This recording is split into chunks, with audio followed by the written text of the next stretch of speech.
بسم اللہ الرحمن الرحیم.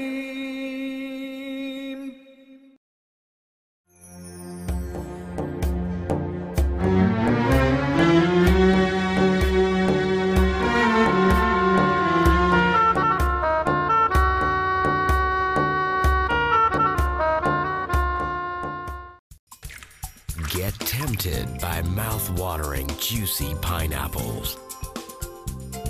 Chill out with refreshing tropical fruit cocktails. Del Monte. Say yes to the best.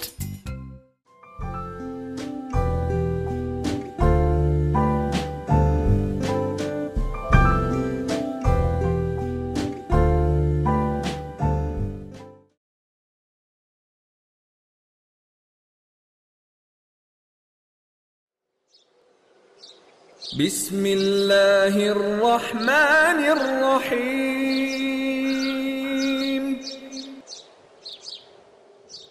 السلام علیکم. روح اسلام کے اس سلسلے میں ایک بار پھر آپ کو خوش آمدید. زبیر صاحب، آج ہم کدھر جاتے ہیں؟ فیصل صاحب، آج ہم جو دعا کر رہے ہیں وہ سورہ بقرہ کی بالکل آخری آیت ہے، اور آیت نمبر ہے 286. ٹھیک. اور یہ دعا ہے: ربنا لا تؤاخذنا ان نسینا او اخطانا ربنا ولا تحمل علینا اصرا کما حملته علی الذین من قبلنا ربنا ولا تحملنا ما لا طاقة لنا به واعف عنا واغفر لنا وارحمنا انت مولانا فانصرنا علی القوم الکافرین. یہ آیت ہے، اور یہ تھوڑی سی طویل دعا ہے، بہت سے لوگوں کو یاد ہوتی ہے، بہت سو کو نہیں بھی ہوتی، لیکن دعا بڑی جامع ہے، اور اس پہ تھوڑی سی ہم وضاحت کریں گے، اس کے تجزیہ کریں گے. ہم دیکھیں، یہ جو آیت ہے اس کے بارے میں پہلے تو یہ سمجھ لیں کہ جو مختلف ہمیں احادیث ملتی ہیں، ان احادیث کی روشنی میں جب دیکھیں تو یہ آیت اور اس کے پہلے والی ایک آیت، سورہ بقرہ کی آخری جو 2 آیات ہیں، ان کے بارے میں یہ کہا جاتا ہے کہ یہ نبی صلی اللہ علیہ وسلم کو اللہ تعالیٰ سے براہ راست ملی ہیں، حضرت جبرائیل علیہ السلام کے واسطے کے بغیر، براہ راست. یعنی اللہ تعالیٰ نے نبی کو براہ راست یہ آیات دی ہیں، وحی کی ہے براہ راست. اور کب کی ہے؟ معراج والا جو واقعہ ہے اس میں یہ وحی ہوئی ہے. تو یہ روایات میں آتا ہے، واللہ اعلم بالصواب. تو ایک تو یہ کہ چونکہ براہ راست جب اللہ اپنے محبوب بندے سے خطاب کر رہا ہے تو انتہائی درجے کی کوئی اہم چیز ہی بتا رہا ہے، انتہائی درجے کی.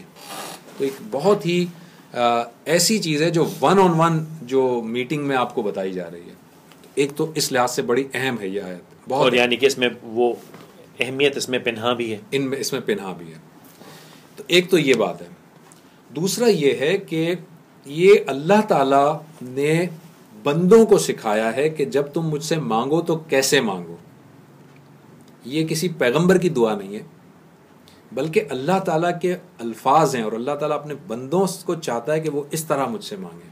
تو اس سے مطلب ٹھیک ہے، ہر دعا افضل ہے اپنی جگہ، لیکن یہ نہایت ٹھیک ہے، آپ نے جو بات چھڑی، یہ سلسلہ جب شروع کیا تھا میں نے، آپ نے اس کا ایک بنیادی مقصد میرا جاتا ہے، آپ کو ابتدا میں نے کہا بھی تھا، بالکل غلام مرتضیٰ صاحب کا وہ جملہ کہ اللہ تعالیٰ نے جب وہ الفاظ دے دیے کہ جس سے بات کرنی ہے تو پھر اپنے الفاظ ایجاد کرنے کی کیا ضرورت ہے. لیکن ضرور میں اپنی زبان میں کروں، اپنے الفاظ میں کروں، ضرور کریں، لیکن اس سے افضل وہ الفاظ نہیں ہو سکتے کبھی. اور یہ اگر وہ خصوصی دعا ہے جو کہ اللہ تعالیٰ خود کہہ رہا ہے کہ مجھ سے بات کرو، تو پھر اس سے بہتر تو میں نہیں لکھ سکتا. اب وہ دعا، یہ دعا کیا ہے؟ یہ دعا ہمیں بتا رہی ہے کہ اچھا، اس دعا کے بارے میں ایک اور بھی بات بتا دوں، انہی دونوں آیات کے بارے میں، کہ غالباً حضرت ابو ہریرہ یا حضرت مسعود رضی اللہ تعالیٰ عنہ، ابن مسعود رضی اللہ تعالیٰ عنہ سے یہ روایت ہے کہ ان 2 آیات کے بارے میں وہ فرماتے ہیں کہ یہ 2 آیات اگر کوئی شخص رات کو پڑھ کر سو جائے، یعنی یہ پڑھے اور پھر سو جائے، تو یہ 2 آیات رات بھر اس کے لیے کافی ہے. یعنی کہ اللہ تعالیٰ جو ہے اپنے بندوں کی، بہت ساری اللہ تعالیٰ کی مخلوق ہیں اس دنیا میں، بہت ساری مخلوق ہیں. کچھ ایسی ہیں جنہیں آپ اپنی آنکھوں سے دیکھ سکتے ہیں، کچھ ایسی ہیں جو آپ کی آنکھوں سے نظر نہیں آتی. اللہ تعالیٰ ہر ایک کے شر سے اپنے اس بندے کو محفوظ کرتا ہے جو کہ اس کی تلاوت کر کے سوتا ہے. اور اسی طرح آیت الکرسی کے بارے میں بھی اس طرح کی روایات ہمیں ملتی ہیں، معوذتین کے بارے میں بھی ملتی ہیں، تو یہ ان میں سے ایک آیت ہے۔ اب اس کا ترجمہ ہم دیکھتے ہیں۔ معوذتین کا مطلب ہے قل اعوذ برب الفلق اور قل اعوذ برب الناس، ان دونوں کو مجموعی طور پہ معوذتین کہا جاتا ہے۔ اور میں ایڈمٹ کروں گا کہ مجھے اس کا نہیں اندازہ، نہیں، بہت سارے لوگوں کو آپ نے اچھا ہوا بلکہ پوچھ لیا، بہت سارے لوگوں کو نہیں پتہ چلتا جی۔ تو ان دونوں کو یعنی کلیکٹیولی دونوں صورتوں کو معوذتین کہا جاتا ہے، سورہ فلق اور سورہ ناس، سورہ فلق اور سورہ ناس کو کلیکٹیولی، یعنی کہ یہ معوذتین کا مطلب ہے پناہ مانگنے والی دو صورتیں، ٹھیک ہے، معوذتین کہا جاتا ہے۔ تو معوذتین آیت الکرسی اور اس آیت کے بارے میں یہ کہا جاتا ہے۔ اب یہ آیت کیا ہے؟ ربنا لا تؤاخذنا ان نسینا۔ ہمیں مجھے یاد پڑتا ہے کہ ہم نے اپنی جو پہلے جو نشست کی تھی اس میں ہم نے کہا تھا کہ ایک تو ہوتی ہے گناہ اور ایک ہوتی ہے غلطی، جی، بھول جانا، غلطی ہو جانا، یہ اس کے بارے میں ہے۔ غلطی بھی ہے، گناہ بھی ہے، سب ہے اس میں۔ ربنا لا تؤاخذنا ان نسینا او اخطانا، اے ہمارے رب ہمارا مواخذہ مت کرنا، کس بات پر؟ ان نسینا او اخطانا، جو ہم سے کوئی بھول ہو جائے یا ہم سے کوئی خطا ہو جائے۔ نسینا یعنی بھول اور خطا، اخطانا یعنی خطا۔ تو ہم اپنے رب سے کہہ رہے ہیں کہ یا اللہ اگر ہم کوئی بھول سے بھی کوئی بات کر دیں، نادانستہ کوئی بات کر دیں، نادانستہ کوئی کام کر دیں جس کے بارے میں ہمیں پتہ بھی نہ ہو، تو یا اللہ اس پر بھی مواخذہ مت کرنا، اور اگر ہم نے کوئی دانستہ کوئی غلطی کر دی ہو تو یا اللہ اس پہ بھی مواخذہ نہ کرنا۔ لا تؤاخذنا ان نسینا او اخطانا ربنا ولا تحمل علینا اصرا کما حملتہ علی الذین من قبلنا، اے ہمارے رب ہم پر اتنا بھاری بوجھ نہ ڈالنا جتنا تو نے ہم سے پہلے لوگوں پر ڈالا تھا۔ ٹھیک ہے، یعنی کہ ہم جو ہے وہ اب اس میں دیکھیں، آپ جو کہہ رہے ہیں نا کہ بندہ اپنے آپ کو بڑا ڈی گریڈ کر لے، یہ بھی ڈی گریڈ کرنے والی بات ہے، لیکن اس میں اس کا وہ دیکھیں، اس کے یعنی الفاظ دیکھیں، نہیں اس میں ڈیگریڈ کہیں نہیں، میں کہہ رہا ہوں اب بوجھ سے معافی مانگی ہے، نہیں، میں جو کہنا چاہ رہا ہوں وہ یہ کہ جو آپ بتا رہے ہیں نا کہ وہ اپنے آپ کی تذلیل کرنا، ڈی گریڈ کرنا، وہ الگ ہے۔ اللہ تعالیٰ کس طرح کی عاجزی بتا رہا ہے بندوں کو، وہ عاجزی یہ ہے کہ اے اللہ تو جب آزمائش ڈالتا ہے نا تو میں بڑا کمزور ہوں، تو مجھ پر اتنی آزمائش نہ ڈالنا جیسے کہ تو نے پہلے لوگوں کو آزمایا تھا۔ یہ اصل میں اپنی کمزوری کا اعتراف ہے، لیکن کمزوری کا اعتراف اس واویلا مچا کر نہیں ہے جو آپ جس کا کمزوری کا اعتراف تو ہے اپنے آپ کو برا کر دینا، چھوٹا کر دینا ہے۔ تو یہ اللہ تعالیٰ نے یعنی جو آپ کا جو کوشچن تھا اس کا آنسر یہاں مل رہا ہے کہ اللہ تعالیٰ سکھا کیا رہا ہے کہ اپنی کمزوری کا اعتراف اس طرح سے کرو کہ یا اللہ جو تو نے پچھلے لوگوں پر جتنی آزمائشیں نازل کی تھیں، کڑی آزمائشیں، یا اللہ ایسی آزمائش مجھ پر نہ ڈال۔ پچھلے لوگوں سے مراد اگر میں پچھلے لوگوں سے بہت لوگوں سے یہودیوں سے پچھلے لوگوں سے، اصل میں پچھلے لوگوں سے مراد یہی ہے، پچھلی اقوام بنی اسرائیل ہے، اس میں یہودی ہی نہیں ہے، بنی اسرائیل میں اللہ کے برگزیدہ بندے بھی تھے، پیغمبر بھی تھے، اور پیغمبر کے وہ ساتھی بھی تھے جو پیغمبروں کے ساتھ رہے مرتے دم تک۔ تو خالی یہودی نہیں ہے، یعنی نافرمان لوگ نہیں ہیں، اللہ کے فرما بردار لوگوں پر بھی اللہ تعالیٰ نے بڑی کڑی آزمائشیں بھیجی تھی اس زمانے میں، اور وہ ایک سے ایک آزمائش تھی۔ حضرت لقمان علیہ کا واقعہ پڑھ لیجئے، جو کہ پوری سورہ لقمان موجود ہے، ان کا واقعہ پڑھ لیجئے۔ آپ بنی اسرائیل کے ایسے ایسے لوگ آپ کو ملیں گے جن کے آپ روایات کے اندر قصے ملیں گے آپ کو، کسی نے 100 قتل کیے تھے، اس پر اللہ تعالیٰ نے جس طرح سے آزمائش اس کے لیے بھیجی تھی، اس کی آپ آزمائش پڑھ لیجئے۔ اللہ تعالیٰ جب من و سلوہ نازل کرتا ہے بنی اسرائیل پر تو کس طرح آزماتا ہے، تو یہ وہ کڑی آزمائشوں کے ریفرنسز ہیں۔ اس کا قطعی مطلب ان نافرمان لوگوں کے ساتھ نہیں ہے، نافرمانوں پر بھی آزمائش آئی تھی جو پورے نہیں اتر سکے، اور فرما برداروں پر بھی کڑی آزمائش آئی تھی۔ اسپیشلی حضرت ابراہیم علیہ السلام کی اگر آپ زندگی کا مطالعہ کریں نا تو آزمائش دیکھیں، سب سے پہلی اپنے گھر کو چھوڑ دے، اپنے گھر کو چھوڑ دیا، اپنے وطن کو چھوڑا، یہ بہت بڑی آزمائش ہے ہجرت کی۔ اس کے بعد بڑھاپے میں ایک اولاد اللہ تعالیٰ نے دی، اور وہ بھی جب چلنے پھرنے قابل ہی تو کہا کہ اس کو ذبح کر دو۔ آپ کو کہا گیا کہ آگ کا الاؤ روشن ہے، اس میں کود جاؤ، آپ کود گئے۔ آپ خالی بات کرنا اور جملے ادا کرنا بہت آسان ہے، ذرا اس کو فیل کریں۔ آپ کے سامنے آگ بھڑک رہی ہے اور آپ کو کہا جا رہا ہے کہ یا تو اپنی بات سے باز آ جاؤ یا اس میں کود جاؤ، چھلانگ لگا دو، اور وہ کہتے ہیں میں کودنے کو تیار ہوں۔ اپنی بات سے نہیں پھروں گا. وہ ایمان، وہ بھروسہ. میں اپنے بیٹے کو ذبح کرنے کو تیار ہوں، لیکن شیطان کے وسوسے میں نہیں آؤں گا. یہ ہے وہ آزمائش. حضرت عیسیٰ علیہ السلام کی آزمائش، یہ آزمائش کہی جائے گی کہ سولی چڑھ گیا.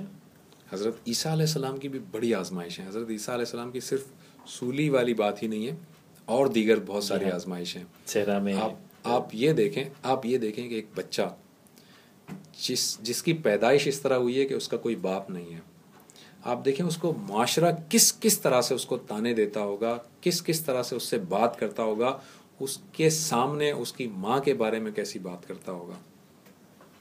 مطلب بہت کہنا آسان ہے، پیغمبر کی آزمائش ہے. بہت کہنا آسان ہے، لیکن پیغمبر ہیں کہ جو اپنے ضبط کے ساتھ ہیں. اور حضرت عیسیٰ علیہ السلام کے بارے میں تو یہاں تک آتا ہے کہ وہ اتنے زیادہ نرم مزاج کے تھے کہ جب کوئی ان کے ایک گال پر تھپڑ مارتا تھا تو وہ دوسرا گال آگے رکھ دیتے تھے. تو یہ چھوٹی باتیں نہیں ہیں، بڑی بڑی باتیں. تو ان کے بارے میں کہ وہ آزمائش اللہ تعالیٰ کہتا ہے کہ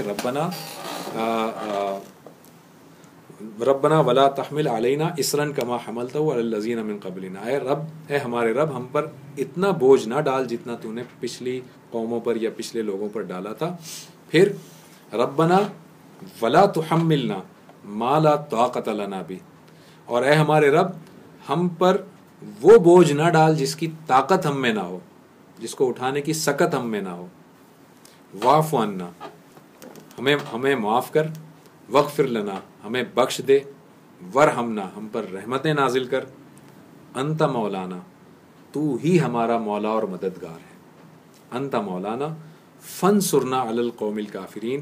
تو لہٰذا اپنے کفار کے مقابلے میں، اپنے نافرمانوں کے مقابلے میں ہماری مدد فرما. یہ بخش دے اور معاف کر دے. واعف عنا وغفر لنا. واعف عنا کا مطلب ہوتا ہے کہ ہمیں ہمارے جو گناہ ہیں ان سے درگزر کر. اور وغفر لنا کا مطلب ہے کہ بخش دے. اور بخشنے کا مفہوم بڑا وسیع ہے. بخشنے کا مفہوم یہ ہے کہ اللہ تعالیٰ جو ہے وہ آپ کی برائیوں کو نیکیوں سے بدل دے. بخشش، یہ ہے بخشنا. ایک تو ہے واعف عنا، ٹھیک ہے معاف کر دیا. ایک ہے اس کو بخش دے. وغفر لنا، ہماری جو برائیاں ہیں ان کو تو نیکیوں سے بدل دے. یہ بہت وسیع مفہوم میں استعمال ہوتا ہے. یہ مغفرت کے معنوں میں بھی استعمال ہوتا ہے، اور اس معنوں میں بھی استعمال ہوتا ہے کہ آپ ایک جو بدی آپ نے کی، اللہ تعالیٰ سے جب آپ گڑ گڑاتے ہیں تو اللہ تعالیٰ ان کو نیکیوں میں بدل دیتا ہے.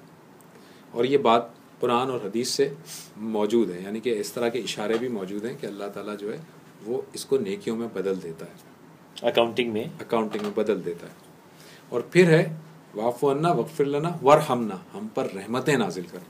اپنی رحمتیں، اپنی برکتیں نازل کر. انت مولانا، کیوں نازل کر؟ کیونکہ تو ہی ہمارا مولا ہے، تو ہی ہمارا مددگار ہے. یعنی اس دنیا میں ہم کسی کو مددگار نہیں پاتے تیرے سوا، تو مددگار ہے. فانصرنا علی القوم الکافرین. اور جو تیرے نافرمان ہیں، جو تجھے جھٹلانے والے لوگ ہیں، ان کے خلاف ہماری مدد فرما. ان کے خلاف اوکے ٹھیک ہے. فانصرنا علی القوم، یعنی ان کے مقابلے میں ہماری مدد فرما. ان کے مقابلے میں ہماری مدد فرمانے کا مطلب یہ ہے کہ لاجیکلی بھی مدد فرما. جب وہ ہم سے گفتگو کریں تب بھی مدد فرما. جب وہ ہم سے ایسی بات کریں کہ جس میں ہمارے ایمان کے جانے کا خدشہ ہو تب بھی مدد فرما، اور ہمارے ایمان کی سلامتی رکھ. ساری باتیں. فانصرنا علی القوم الکافرین کا مطلب یہ نہیں کہ ہم چڑھائی کر دیں، جنگ کر دیں تو فتح. نو، ان کے شر سے بچا، ان کے شر سے بچا، ان کے فتنے سے بچا. ان کی جو بھی دلائل ہیں اس میں شیطان کا وسوسہ چونکہ شامل ہو جاتا ہے تو اس سے بھی ہمیں بچا. ہر چیز سے ہمیں بچا. اور بچائے گا کیسے؟ اس سے پہلے ہم بتا چکے ہیں، ہم یہ کہہ چکے ہیں کہ ہمیں ایسی آزمائش میں نہ ڈال جس کی طاقت ہم میں نہ ہو. یہ بتا چکے ہیں. جی ہاں. تو یہ بڑی جامع دعا ہے جس میں اللہ تعالیٰ سے آپ نے یہ بھی مغفرت بھی طلب کی، بخشش بھی طلب کی، آپ نے اللہ تعالیٰ سے رحمت بھی طلب کی، آپ نے اللہ تعالیٰ سے مدد بھی طلب کی، اور آپ نے اللہ تعالیٰ کو یہ بھی بتایا کہ یا اللہ ہم آزمائش کے قابل نہیں ہیں، ہمیں آزما مت. یہ ہے وہ عاجزی جو ہونی چاہیے. یہ ہے وہ عاجزی. ہمیں آزما مت، ہمارے اوپر ایسی آزمائش نہیں ڈال جس کی ہمیں طاقت نہ ہو، کیونکہ اگر تو آزمائش ڈالے گا تو پتہ نہیں ہمارا کیا حال ہوگا. جیسے شاید پچھلی نشست میں ہم نے بات کی تھی کہ اللہ تعالیٰ سے آزمائش کبھی طلب نہیں کرنی چاہیے. اللہ تعالیٰ سے ہمیشہ فضل طلب کرنا چاہیے. اللہ تعالیٰ سے چیلنج نہ مانگو. چیلنج یہ بات ہوئی تھی نا, جی میں نے اپنی غلطی کی تصدیق یہ بات ہوئی تھی. تو یہ بات یہ آیت یہ پوری کی پوری آیت جو ہے اس میں بتا رہی ہے کہ اللہ تعالیٰ سے مغفرت طلب کریں, رحمت طلب کریں, سب طلب کریں, آزمائش طلب نہ کریں.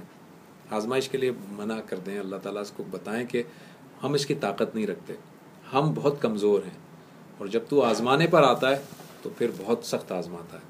اور اللہ تعالیٰ کی آزمائش بڑی سخت ہوتی ہے, بڑی سخت پکڑ ہوتی ہے اس کی. بہت شکریہ. اس کے لیے اگلی کی طرف چلیں گے.